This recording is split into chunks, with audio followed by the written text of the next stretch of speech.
Hello everyone, it's Mr. Andre, and I'm here in the library at House Bytown English.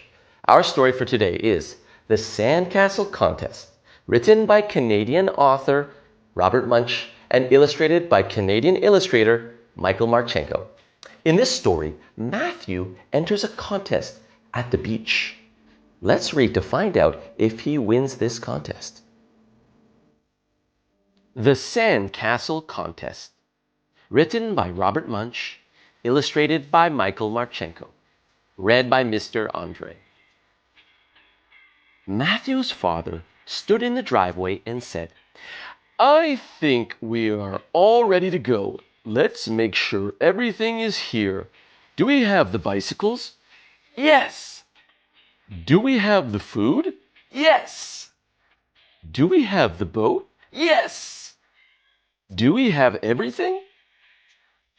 No, yelled Matthew. No, said his dad. No, said Matthew. We don't have a dog. Dog, said his dad. We don't even own a dog. I know, said Matthew. Now would be a good time to get a dog. No dog, said his dad. Now, do we have everything? No, yelled Matthew.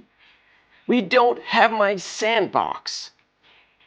Matthew, said his mom, we can't bring the sandbox, but the first place we camp will have a nice beach, and you will have lots of sand to play with. Well, said Matthew, okay. So they drove and drove and drove and drove and drove until they came to a place to camp. Matthew jumped out of the van and ran to the beach. He came to a girl making a small sandcastle and a big sand dog. She said, "Hi, my name is Kalita, and I'm going to win the sandcastle contest." "Wow," said Matthew. "I'm going to build a sandcastle too. What can I win?" "You can win a bathtub full of ice cream," said Kalita. "All right," said Matthew. So Matthew made a house with doors and windows and a roof. He dug out the inside of the house so it had rooms, just like a real house. He made sand tables and chairs and beds and a TV that had a sand show on it. When Matthew was almost done, Kalita came over to look at his house. She had her sand dog on a leash. "Nice sand house," said Kalita. "Really, really nice sand dog," said Matthew. A judge came by and said, "Get this house out of here. Who put this house on the beach?" "This is my sand house," said Matthew. "I made it for the sand contest." "Ha!" said the judge. "I know a real house when I see one, and there are no real houses allowed on the beach." Then he went inside and sat in a sand chair and watched a sand show on TV.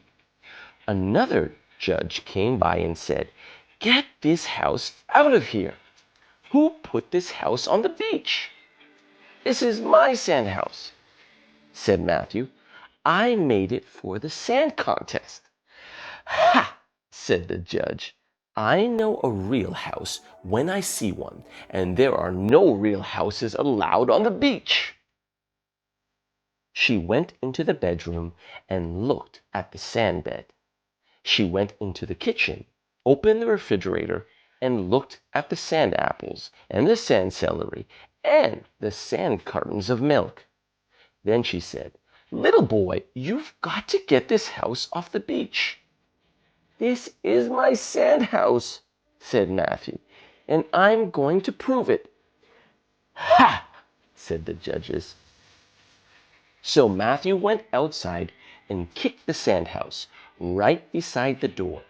It all turned back into an enormous pile of sand and fell on the judges. "Help!"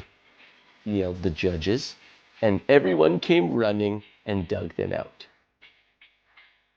When the judges were finally out from under the sand, they yelled, "Matthew wins! His sand house was so good that we thought it was a real house." "Matthew wins!" everyone yelled, and they gave him a bathtub full of ice cream. Matthew started eating the ice cream, and he said to Kalita, "Want to help me eat this?" "Yes," said Kalita. While they were eating the ice cream, Matthew said, "How come you didn't tell everybody that your dog is Sand? I bet you would have won with a sand dog." "Well," said Kalita, "this is Sandy, my sand dog, and I am going to take him camping and feed him ice cream every day, and he is going to be my pet, and I am never going to turn him back to sand." "Wow!" said Matthew. "I wish I had thought of that. Can you show me how to make one?" "No problem," said Kalita. And Matthew's mom and dad were so happy with Matthew's amazing sand dog that they decided to take it camping. The end. This has been a reading for House by Town English, read by Mr. Andre.